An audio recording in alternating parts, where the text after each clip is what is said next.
Hi friends, welcome back to my channel. మీరు కనుక నా ఛానల్ ఫస్ట్ టైం చూస్తున్నారా అయితే సబ్స్క్రైబ్ చేసుకోండి. అలాగే పక్కనే ఉన్న బెల్ ఐకాన్ని క్లిక్ చేసేయండి ఫ్రెండ్స్. రాజ్కి డబ్బు ఆశ చూపించి ఇంట్లో నుంచి వెళ్ళిపోయేలాగా చేసిన రేఖకి దిమ్మ తిరిగే షాక్ ఇచ్చిన ఇందు లక్కీ. ఏం జరగబోతుంది ఎక్కడ కూడా స్కిప్ చేయకుండా మొత్తం చూసాను ఫ్రెండ్స్. అప్పుడే మీరు ఎంజాయ్ చేయగలుగుతారు. నచ్చినట్లయితే చిన్న లైక్ ఇచ్చి ఎంకరేజ్ చేసేయండి. ఇక ఎపిసోడ్లోకి అయితే వెళ్ళిపోదాం. ఎపిసోడ్ స్టార్ట్ అవగానే మొత్తానికి చూసుకున్నట్లయితే రేఖకి పెళ్ళి కాకముందే ఇక ఒక బిడ్డ జన్మిస్తాడు కదా. ఆ బిడ్డని ఇక వదిలించుకొని ఇక హ్యాపీగా పెళ్ళి కాని దానిలాగా ఇక భూషణ్ని పెళ్లి చేసుకుంటుంది. ఈ విషయం అంతా కూడా ఇక తెలిసిన విషయమే. కానీ ఇక ఆ బిడ్డ పెద్దవాడై లక్కీగా ఉండటం, లక్కీకి ఇక పెంచిన తండ్రి ఇక ఏదో ఒక రకంగా లక్కీ ద్వారా అలాగే రేఖ ద్వారా డబ్బులన్నీ కూడా ఇక తీసుకుంటూ తను ఎంజాయ్ చేసుకోవచ్చని ఇక లక్కీకి తన తల్లి ఎవరు అని చెప్పి లక్కీ ఎన్నిసార్లు అడిగినా కూడా చెప్తాను నాకు ఉండడానికి రూమ్ ఏర్పాటు చెయ్యి, తినడానికి ఫుడ్ ఏర్పాటు చెయ్యి అని చెప్పి లక్కీని యూస్ చేసుకుంటూ మొత్తం మీద ఇక ఆఫీస్కి అయితే వస్తాడు. స్వరాజ్ గ్రూప్ ఆఫ్ కంపెనీలో ఆల్రెడీ ఇక రేఖ అక్కడే ఉంటుందని తెలుసుకొని అక్కడికి వస్తాడు. ఇక అప్పటికే శృతి ఎవరు మీరు అని చెప్పి అడిగేసరికి రేఖ మేడం అని చెప్పి ఫోటో చూపిస్తాడు. ఆ ఫోటో చూసిన ఇక శృతి అయితే ఇది మేడం ఓల్డ్ ఫోటో కదా, ఈ ఫోటో తీసుకొచ్చి అడుగుతున్నాడంటే అంతకుముందు ఎప్పుడో పాత పరిచయం అనమాట అని చెప్పి అనుకుంటుంది. ఇక వెంటనే రేఖకి కాల్ చేస్తుంది శృతి. మేడం మీకోసం ఎవరో వచ్చారు అనగానే ఇక అర్థమైపోతుంది ఇక రేఖకైతే. వెంటనే భూషణ్ పక్కన పెట్టి నేను ఇప్పుడే వస్తాను అని చెప్పి ఇక కలిసి నిన్ను ఎవరు రమ్మన్నారు, నా లైఫ్లో నువ్వు ఎప్పుడు నా కంటికి కనిపించొద్దని చెప్పాను కదా అని చెప్పనగానే ఏంటి మేడం ఏం మాట్లాడుతున్నారు, నాకేమైనా సరదానా మీ కంటికి కనిపించడం కోసం, నాకు డబ్బు కావాలి, నాకు అసలు నా దగ్గర మీ అబ్బాయిని వదిలేశారు, వాడు పెరిగి పెద్దవాడయ్యి మా అమ్మ కావాలి అంటున్నాడు, వాడు నేను ఉండడానికి ఇల్లు లేదు, తినడానికి తిండి లేదు, మీరు మాకు డబ్బు ఇస్తే సరే లేదంటే మీరే ఆ లక్కీ గాడికి తల్లిని చెప్పేస్తాను అని చెప్పి అనగానే ఇక భయపడిపోయి ఎట్టి పరిస్థితుల్లోనూ నువ్వు నిజం చెప్పడానికి వీల్లేదు, నీకు కావాల్సిన డబ్బు నీ అకౌంట్లోకి నేను పంపిస్తాను, నీ అకౌంట్ నెంబర్ నాకు ఇవ్వు అని చెప్పి ఇక అక్కడి నుంచి ఇంటికి ఎప్పుడు ఆఫీస్కి రావద్దు అని చెప్పి చెప్తుంది. ఇక మొత్తం మీదైతే ఆ వ్యక్తి రేఖ భయాన్ని ఇక క్యాష్ చేసుకుంటాడు. రేఖ ఎప్పటికీ కూడా ఈ నిజాన్ని బయటకు రానివ్వదు. అలా అని చెప్పి నేను రానివ్వను, ఉండడానికి ఇల్లు తినడానికి ఫుడ్డు ఆ లక్కీగాడు నాకు చూసుకుంటుంటాడు కాబట్టి ఇక ఈమె మాత్రం ప్రతి నెల 1,00,000 రూపీ నా అకౌంట్లో పడుతూ ఉంటుంది అని చెప్పి ఇక అనుకుంటూ మురిసిపోతూ ఉంటే లక్కీ ఫోన్ చేస్తాడు. లక్కీ కూడా ఇక మొత్తం మీద మీ అమ్మ గురించే వెతుకుతున్నాను, ఇంకా మీ అమ్మ జాడ తెలియలేదు, చిన్న క్లూల ద్వారా వెతుకుతాను, మొత్తానికి మీ అమ్మ ఎవరో చెప్తాను అని చెప్పి ఇక చెప్పేసరికి సరేనని చెప్పి లక్కీ ఇక డిసప్పాయింట్ అవుతాడు. ఇక మొత్తం మీద పరిస్థితి ఇలా ఉంటే ఇక రాజ్ ఇందు కలిసి కారులో డ్రైవింగ్ చేసుకుంటూ వస్తూ ఉంటారు ఇంటికి. ఇక రాజ్ అయితే కార్ని ఒక రేంజ్లో డ్రైవ్ చేస్తూ ఉంటే హలో ఏంటి అంత ర్యాష్గా డ్రైవ్ చేస్తున్నావు అనగానే మరి నా చిన్నప్పటి నుంచి నా కళ ఇంత మంచి కాస్ట్లీ కారులో ఇంత మంచి బట్టలు వేసుకొని కాస్ట్లీ కారులో ఇలానే ఎంజాయ్గా తిరగాలన్నది నా ఆశ. నీకు చిన్నప్పుడు దొంగతనం చేసి ఐస్ క్రీమ్ తినాలని ఎలాంటి కోరిక కలిగిందో సేమ్ టు సేమ్ నాకు కూడా అంతే, నా కోరిక ఇది అని చెప్పి ఇక రోడ్డు మీద దుమ్ము లెగిసిపోయేలాగా డ్రైవింగ్ చేస్తూ ఉంటాడు రాజ్. మరొక వైపు ఇక భ్రమరాంబ అయితే కారుకి ఏం చేస్తాడో రాజ్ అని చెప్పి బెంగ పెట్టుకుంటూ ఏడుపు ఒక్కటే దిక్కన్నట్టు గుండెల మీద చెయ్యేసుకొని నా కారు ఈఎంఐలో కట్టుకొని కారు కొనుక్కున్నాను, దాని మీద గీత పడినా నా ప్రాణం తట్టుకోలేదు అని చెప్పి ఇక తన భర్త శేషు దగ్గర మాట్లాడుతూ ఉంటే శేషు నీకు మంచి పని జరిగింది, ఎందుకంటే ఒకరోజు సరదాగా కారు ఇవ్వమని అడిగితే ఎప్పటికీ నీకు ఇవ్వను అని చెప్పి అన్నావు, ఇప్పుడు అనుభవించు. ఆ రాజుగాడు సాఫ్ట్ కాదు, వాడు ఫుల్గా ఊరమాసు, వాడు డ్రైవింగ్కి ఆ కాస్ట్లీ కారు ఉష్పటాక్ అయిపోతుంది అనగానే, శేషు నువ్వు నన్ను భయపెట్టద్దు, ఆ కారు ఎలా అయినా ఏ గీత పడకుండా ఇంటికి రావాలి, అదే కోరుకుంటున్నాను శేషు అని చెప్పి ఏడుస్తూ ఉంటుంది. అనుకున్నట్టుగా అనుకున్న ఫలంగానే కార్ ఇచ్చి ఇక మొత్తం మీద దుమ్ము అంతా కొట్టుకుపోయి ఆల్రెడీ ఒక పెద్ద గోడకి ఇక రాజు అయితే గుద్దించేస్తాడు. మొత్తం మీద కారుకి 3 వైపులా సొట్టలు అయితే అవుతాయి. ఇక అక్కడి నుంచి ఇంటికి రాగానే రాజు రాజు ఏ ఇందు ఏంటి ఇద్దరూ కలిసి ఆటోలో వస్తున్నారు అని చెప్పి పరుగు పరుగున వస్తారు. హలో పిన్ని, సారీ హలో అత్త, ఏం కారు అత్త అది? ఏదో కారు అని, కాస్ట్లీ కారు అని ఏదో తీసుకొని వెళ్ళాను, కానీ బొత్తిగా కారు అస్సలు బాగాలేదు. మీలాగే కనీసం రోడ్డు మీద డ్రైవింగ్ చేస్తుంటే నా మాట వినలేదు, అందుకే విసుగొచ్చి వదిలేశాను అనగానే, ఏం మాట్లాడుతున్నావు రాజు, నా కారుకి ఏమైంది అనగానే, వెంటనే కూడా మీ కారుకి ఏమీ అవ్వలేదు, అదిగోండి వస్తుంది అని చెప్పి ఇక కారుని చూపిస్తాడు. ఆల్రెడీ కారు అయితే మొత్తం కూడా పంచర్లు కొట్టుకుపోయి ఉండేసరికి ఇక దెబ్బకి సృహ కోల్పోయినంత పని అవుతుంది భ్రమరంభకి. నా కారు అని చెప్పి దెబ్బకి కింద పడిపోతుంది. ఇదిగో తాళాలు అని చెప్పి రాజు అయితే ఇక ఇచ్చేసి లోపలికి వెళ్ళిపోతాడు. ఇక వెంటనే పిన్ని అనగానే, అనుకున్న పని అయ్యింది, నా కారుని ఎంతో ప్రేమగా చూసుకున్నాను, ఇప్పుడు వరకు నా కారుని ఈ రకంగా ఎప్పుడూ చూడలేదు అనగానే, అయ్యో పిన్ని, కారు రిపేర్కి ఇస్తే రిపేర్ అంతా మామూలు అయ్యి కారు నార్మల్ అవుతుందిలే పిన్ని అని చెప్పి ఇందు సర్ది చెప్తుంది. మొత్తం మీద ఆఫీస్ నుంచి రాజు ఇందు ఇంట్లోకి రాగానే అపర్ణ సుభాష్ వాళ్ళిద్దరిని చూసి సంతోషపడతారు. మొత్తం మీద ఇక ఆఫీస్ గురించి ఇక ధైర్యం అయితే వస్తుంది అపర్ణకి. ఇందు ఈ ఇంట్లో ఉన్నప్పుడు ఇందు జీవితం ఏమవుతుందా అని అనుకున్నాను, కానీ అది కరెక్ట్ మనిషినే పెళ్లి చేసుకుంది. మన కొడుకు లాంటి పోలికలతో ఉన్న అబ్బాయి ఈ ఇంటిని నిలబెడతాడని నమ్మకం నాకు వచ్చిందండి. ఆఫీస్ బాధ్యత కూడా తీసుకున్నారు కాబట్టి ఆఫీస్ను కూడా ఒక మంచి కొలిక్కి తీసుకొస్తారని ఆశపడుతున్నాను అని చెప్పి అనుకుంటూ ఉంటే ఇక అందరూ కూడా ఇందుని అలాగే రాజుని హాల్లో చూస్తారు.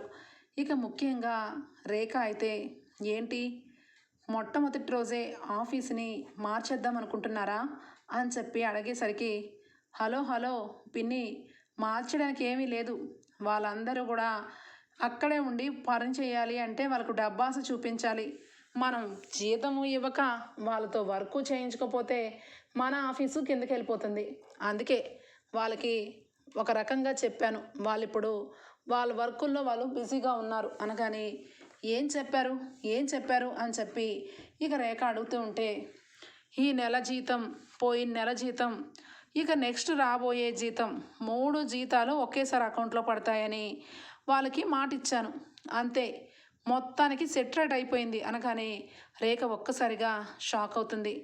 ఏంటి 3 శాలరీలు కలిపి ఒకసారా, అది ఎలా సాధ్యం అనగానే, సాధ్యం అవుతుంది ఆంటీ, పెద్ద ప్రాజెక్ట్ వరకు ఒకటి ఇక మనం చేసామంటే చాలు, ఆల్రెడీ ఇక మన శాలరీలన్నీ పోగా మనకి లాభాలు కూడా వస్తాయి అని చెప్పి ఇందు అంటుంది.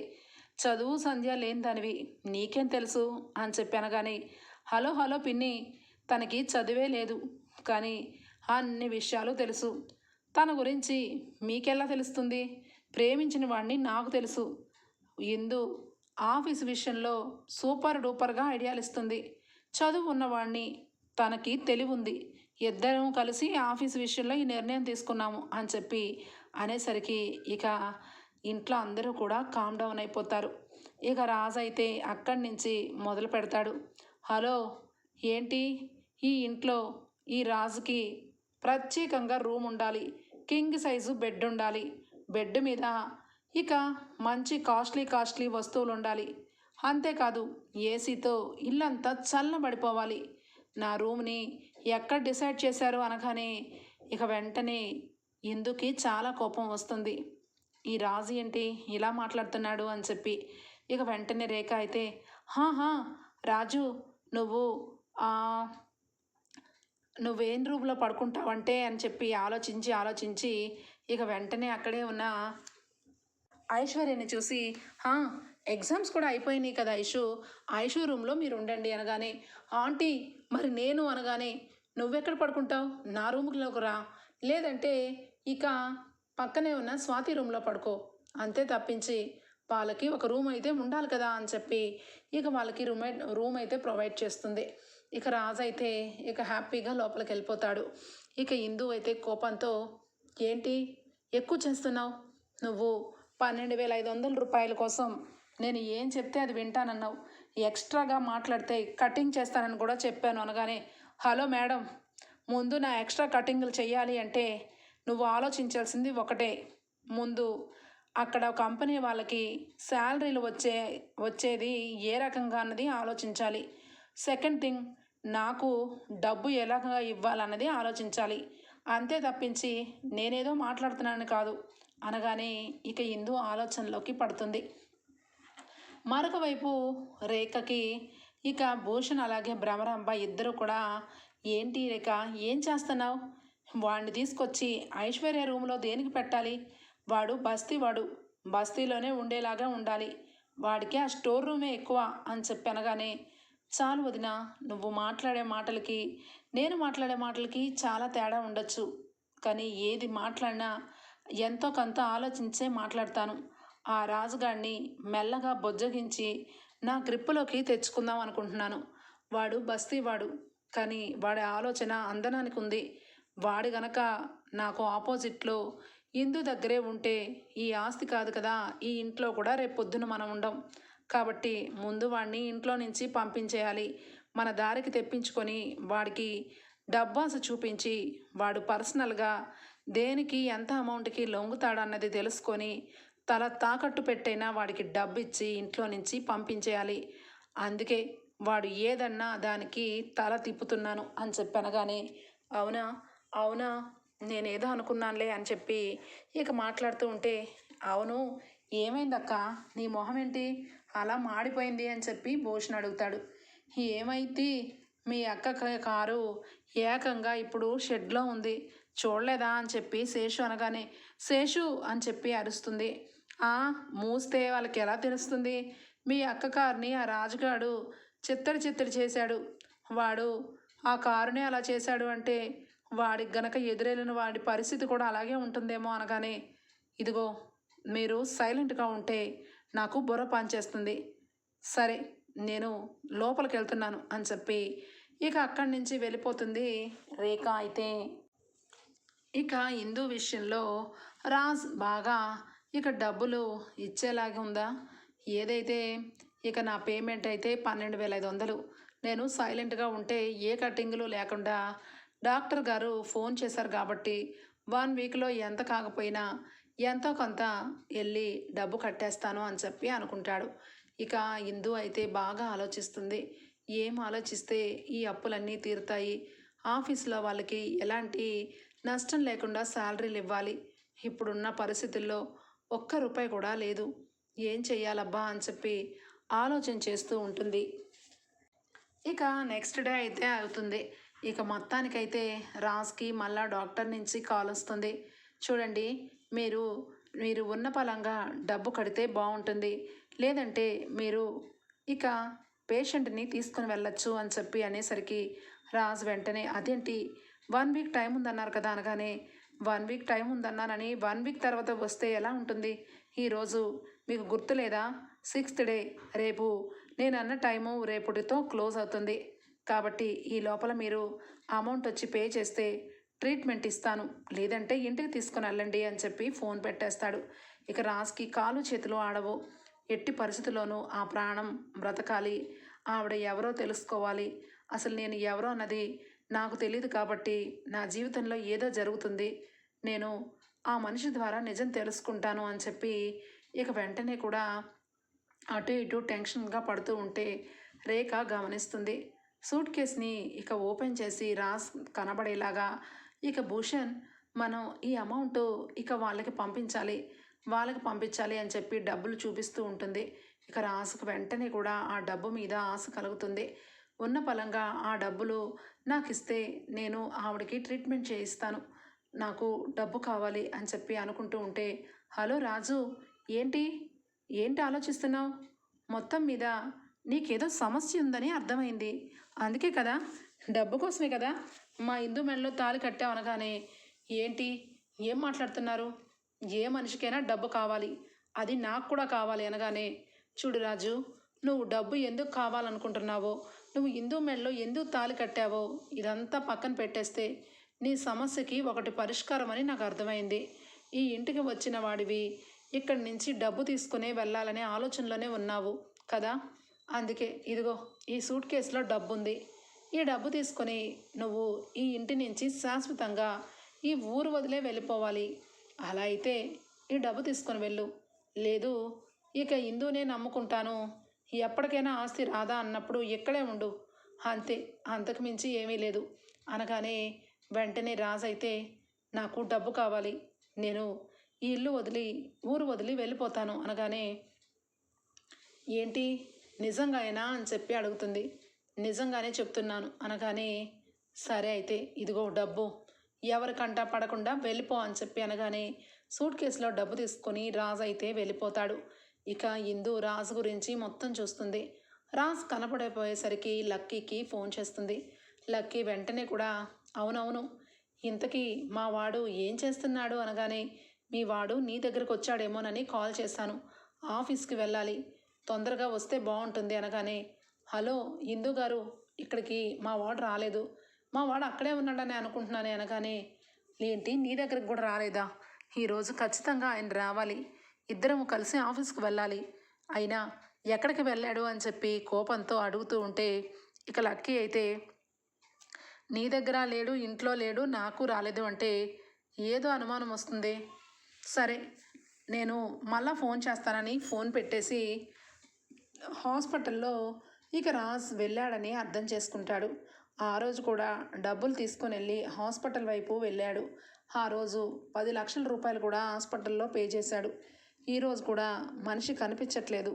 ఒకసారి హాస్పిటల్కి వెళ్ళాలి అని చెప్పి హాస్పిటల్కి వెళ్ళేసరికి రాజ్ డబ్బు కట్టి ఇక డాక్టర్తో చెప్తూ ఉంటాడు, డాక్టర్, ఆవిడ బ్రతకాలి, ఆవిడ బ్రతకాలి అంటే ఈ డబ్బే కాదు, ఇంకా డబ్బు కావాలన్నా తెస్తాను, కానీ ఆవిడ త్వరగా మేల్కోవాలి డాక్టర్ అనగానే, చూడండి రాజ్, ఆవిడ ఎట్టి పరిస్థితుల్లోనూ ప్రాణాప గండం అయితే లేదు, కానీ ఎప్పుడు మెలకువలోకి వస్తుందో మేము కూడా చెప్పలేం, కానీ ట్రీట్మెంట్ అయితే కాస్ట్లీ ట్రీట్మెంటే ఇప్పిస్తున్నాం అని చెప్పి చెప్పడం వింటాడు లక్కీ. అయితే వెంటనే రాజ్ చూసేసరికి షాక్ అయిపోయి పక్కకి వెళ్ళిపోతుంటే, ఏంట్రా మామ, ఏంటి ఇదంతా, ఆవిడ గురించి నువ్వు ఇంత డబ్బు ఖర్చు పెట్టడం ఏంటి, ఆవిడ నీకేమైద్దిరా మామ అనగానే ఇక జరిగిన విషయం చెప్తాడు. ఆవిడ రోడ్డు మీద నన్ను ప్రాణాపాయ స్థితి నుంచి బయటపడేసిందిరా. ఒకరోజు నేను బయటకు వెళ్తూ ఉండగా నా వెనకాల పెద్ద లారీ వస్తుంది, నా చెవుల్లో హెడ్ఫోన్స్ ఉన్నాయి, నేను చూసుకోకపోయేసరికి ఇక ఆవిడ నన్ను వెనకాలే వచ్చి నన్ను కాపాడి తన ప్రాణాల మీదకి తెచ్చుకుంది. అంతెందుకు, నాకు ప్రాణదానం చేసిన ఇక తల్లి లాంటిదిరా. ఆవిడ ఎవరో ఏంటో, ఆమె గురించి నాకు ఏమి తెలీదు, కానీ ఆమె కళ్ళు మూసే మాత్రం నా కొడుకు నా రాజ్వి అని చెప్పి అనడం, ఆమె చెయ్యే స్పర్శ నాకు తగలటం, నాకు ఏదో మంటల్లో నుంచి నేను బయటపడ్డం, ఇదంతా ఒకటే సింక్లో నాకు కల్లో కనపడుతుంది. ఆవిడ నాకు ఏదో అవుతారా, ఆ విషయం నేను బయట చెప్పుకోలేకపోతున్నాను అనగానే ఇక వెంటనే లక్కీ అయితే రాజ్ ప్రాబ్లాన్ని చాలా ఇక విని చాలా బాధపడుతూ ఉంటాడు. సరే కానీ మామ, ఇందు నీ కోసం కాల్ చేసింది, హాస్పిటల్ నుంచి పదరా అనగానే, లేదురా, ఇక నేను అక్కడికి రాలేను, ఈ డబ్బు తీసుకురావడానికి ఇందు జీవితంలో లేను అనడానికి ఇక్కడికి వచ్చాను అనగానే, అదేంట్రా మామ, ఇందు నిన్ను నమ్మింది, నిన్ను భర్తగా తీసుకుని వెళ్ళింది, అలాంటిది నువ్వు అనగానే, ఏం చేయమంటావురా, డబ్బు ఉన్న పరిస్థితుల్లో ఎలాంటి తప్పులైనా చేయిస్తుంది అనగానే, సరే కానీ మీ నాన్న, అదే నిన్ను పెంచిన వాడు వచ్చాడన్నావు కదా అనగానే, అవునరా, ఇదిగో ఫోన్ చేస్తున్నాడు, వెళ్ళాలి, నువ్వు కూడా రారా మామ అని చెప్పి ఇద్దరూ కలిసి ఇక అక్కడికైతే వెళ్తారు. ఇక వాడు సెల్ ఫోన్ దగ్గర సెల్ ఫోన్ పక్కన పెట్టేసి ఫోటోని కూడా కింద పెట్టేసి వాష్రూమ్కి అయితే వెళ్తాడు. లక్కీ ఇక ఆ ఫోటోని చూసేసరికి షాక్ అవుతాడు. వెంటనే, ఏంటి మామ ఈ ఫోటోలో ఉన్నది ఎవరో కాదు, రేఖనే, ఎందుకంటే ఆమె వయసు కాలంలో ఉన్న ఫోటోని నేను ఆఫీస్లో చూశాను రా అనగానే, అంటే ఈ ఫోటోలో ఉన్నది మా అమ్మే అయ్యుండొచ్చా అనగానే, ఏం మాట్లాడుతున్నావురా మీ అమ్మ ఏంటి అనగానే, ఒరేయ్ చిన్నప్పుడే నన్ను మా అమ్మ వదిలేసి ఇదిగో వీడి దగ్గర ఈ డానియల్ దగ్గర పెరిగాను. వీడేమో తల్లి ఎవరు ఏంటి అన్నది చెప్పట్లేదు. ఈ ఫోటోని చూస్తుంటే నాకెందుకో నన్ను కన్న తల్లి అనిపిస్తుందిరా అనగానే, అంటే రేఖనే నీ తల్లా అని చెప్పి రాజు అనుకుంటాడు. ఇక మొత్తం మీద ఏదో విషయం తేలిపోవాలి పదరా మామ అని చెప్పి ఇద్దరూ కలిసి ఇక మొత్తం మీద ఇందు దగ్గరికైతే వస్తారు. ఇందు చాలా కోపంతో, ఎక్కడికి వెళ్ళిపోయావు? ఆఫీస్ విషయంలో అందరికీ జీతాలు 3 నెలల జీతాలు ఇస్తాము అది ఇది అని చెప్పి వెళ్ళిపోయావు. నీ వల్ల నేను ఎంత సఫర్ అవుతున్నానో తెలుసా అనగానే, అవును నేను వెళ్ళాను కానీ మళ్ళీ వచ్చాను కదా, కానీ ఒక విషయం తెలియాలి అనగానే, ఏంటా విషయం అని చెప్పి అడగగానే, ఈ ఫోటోలో ఉన్నది మీ రేఖ ఆంటీనే కదా అనగానే, అవును ఈ ఫోటోలో ఉన్నది మా రేఖ ఆంటీనే, ఏం జరిగింది చెప్పండి అనగానే, ఇక డానిల్లో ఇక తనకు పెంచిన తండ్రిని తన దగ్గర ఈ ఫోటో ఉందని, చిన్నప్పుడు తనని కని తన చేతికి ఇచ్చింది రేఖనేనని అనుమానంగా ఉందని లక్కీ చెప్తాడు. ఇక లక్కీ చెప్పిన మాటలకి ఇక ఇందు అయితే షాక్ అవుతుంది. ఇక వెంటనే కూడా ఈ విషయం అవునా కాదా అన్నది తెలుసుకోవాలంటే మనం అనాథ శరణాలయానికి వెళ్ళాలి అని చెప్పి ఇద్దరూ కలిసి ఇక ఆ ఫోటో వెనకాల ఉన్న అనాథ శరణాలయంలో అడ్రస్ అయితే రాసిపెట్టి ఉంటుంది. ఇక వెంటనే అక్కడికైతే ఇద్దరూ వెళ్తారు. రాజ్ అయితే ఇక ఆఫీస్లోనే ఉంటాడు. అప్పుడు రాజ్కి ఒక విషయం తెలుస్తుంది. ఎవరంటే ఇక శృతి వచ్చి, సార్ మీరు మా రాజ్ సార్ లాగే ఉంటారు చూడండి అనగానే చూపించి షాక్ అయిపోతాడు. ఏంటి అచ్చం ఈయనలాగే ఉన్నాను అనగానే, మీకు ఒక విషయం చెప్పాలి, మీరు దుగ్గిరాల వారసుడు, మీరు అనుకోకుండానే ఇందు గారిని పెళ్లి చేసుకున్నారు, మీరు నిజంగానే ఇంటి వారసులండి అని చెప్పి అనగానే, మొత్తం మీద శృతి ద్వారా ఆ ఇంటి వారసుడిగా రాజు అయితే గుండె పగిలే విషయాన్ని తెలుసుకుంటాడు. ఇక ఒకవైపు రేఖ ఇందు లక్కీ ఇద్దరు అనాథ శరణానికి వెళ్ళి ఆ ఫోటో చూపించి ఇక కరెక్ట్గా 20 సంవత్సరాల క్రిందట ఇక ఏం జరిగిందో అన్ని ఫైల్స్ తీయించేసరికి ఇక లక్కీ రేఖ కొడుకని ప్రూవ్ అయిపోతుంది. ఇక రేఖ అనే ఆవిడ, ఇదిగో ఈ బిడ్డని కని మా చేతిలో పెట్టి వెళ్ళిపోయారు. కొన్ని రోజుల తర్వాత ఆ బిడ్డని తీసుకొని ఒక అతని చేతిలో పెట్టారు. ఇదే జరిగింది అని చెప్పి అక్కడ వాళ్ళు చెప్పేసరికి లక్కీ వాళ్ళ అమ్మ రేఖానని తెలుస్తుంది. ఇక రేఖ అని తెలిసిన మరుక్షణం లక్కీ ఆనందంతో, ఇందు నేను వెంటనే మా అమ్మని కలవాలి అనగానే, లక్కీ నువ్వు మీ అమ్మని కలవాలి అంటున్నావు కానీ నువ్వు పెళ్ళి కాకముందు రేఖ ఆంటీకి పుట్టావు, అందుకే నిన్ను పక్కన పడేసింది. ఇప్పుడు మీ అమ్మని కలవాలంటున్నావు కానీ ఆవిడ నిన్ను యాక్సెప్ట్ చేసిద్దా అనగానే, ఏమో నాకు తెలీదు, మా అమ్మని చూడాలి అని చెప్పి ఇక ఇద్దరూ కలిసి ఇక ఆఫీస్లో రేఖ ఉన్న రూమ్లోకి వెనక మార్గం దగ్గరికి ఉంటారు. ఇక అప్పుడే కరెక్ట్గా డానియల్ అయితే ఫోన్ చేస్తాడు. హలో మేడం, మీరు నా అకౌంట్లో డబ్బు పంపిస్తానన్నారు కదా, పంపించలేదేంటి అనగానే, ఏంట్రా పంపించేది, నిన్ను ఆ లక్కీ గాడిని నేను చంపేబోతున్నాను, వాడు నాకు ఎప్పటికీ అడ్డమే, వాడు నా జీవితంలో ఉండకూడదనే నిన్ను ఇచ్చి ఎక్కడికైనా పడేసేమన్నాను కానీ వాడిని పెంచి పెద్ద చేసి నా మీదకే ఉసుగొలపాలని చూస్తున్నావా, నాకు సొసైటీలో వాడుంటే పేరుండదు, వాడి విషయం తెలిసినా నాకు పేరుండదు, కాబట్టి నువ్వు ఖచ్చితంగా చచ్చిపోవాలి అని చెప్పి ఇక ఫోన్ పెట్టేసేసరికి ఎదురుగుండా లక్కీ అలాగే ఇందు ఇద్దరు కూడా షాక్ అవుతారు. ఇక వెంటనే ఇందు అయితే, ఏంటంటే మీరు ఇంత ఘోరమైన క్యారెక్టర్ ఉందా మీకు, మీరు ఇంతకాలం పొగరు అహంకారమే అనుకున్నాను కానీ మీరు ఒక పసి బిడ్డను కూడా, మీ కన్న బిడ్డను కూడా రోడ్డు మీద చంపేవాళ్ళని కోరుకుంటున్నారంటే అసలు మీరు అనగానే, ఇందు అనగానే ఇక అప్పుడు లక్కీ అలాగే రాజ్ ఇద్దరు కూడా వస్తారు. ఇక వెంటనే రాజ్ అయితే, ఇందు నాకు మొత్తం తెలిసింది, నువ్వు నా మరదలివి, నేను ఈ ఇంటికే వారసుని, నేను రేవతి వాళ్ళ అబ్బాయిని, నాకు నా తల్లి కూడా హాస్పిటల్లోనే ఉంది, ఈ విషయాలన్నీ ఇప్పుడే తెలిసినాయి, ఈ రేఖ జీవితాంతం ఇక జైల్లో చెప్పకూడదు తింటుంది అనగానే, ఇక వెంటనే నీకు ఒక విషయం తెలియాలి, ఇదిగో లక్కీకి మా రేఖ ఆంటీ తల్లి అవుతుంది అనగానే ఒక్క క్షణం రాజ్ షాక్ అవుతాడు. ఇక వెంటనే లక్కీ అయితే, ఏంటి ఇందు, ఈవిడ మా అమ్మ అని తెలిసినప్పుడు చాలా సంతోషపడ్డాను. కానీ ఇప్పుడే తెలుస్తుంది ఈవిడ మా అమ్మ అనడానికి నాకు చాలా సిగ్గుగా అనిపిస్తుంది.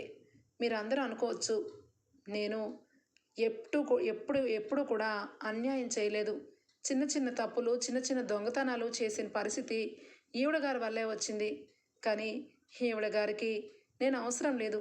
అలాంటప్పుడు నాకు ఈవిడ అవసరం లేదు. మీరు ఈవిడ్ని ఏం చేసినా పర్వాలేదు అని చెప్పి షాక్ ఇస్తాడు. ఇక అప్పుడే స్టార్ట్ అవుతుంది ఇందుకి.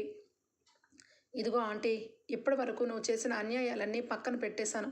కానీ లక్కీ విషయంలో మాత్రం ఎట్టి పరిస్థితుల్లోనూ నేను ఊరుకునేది లేదు.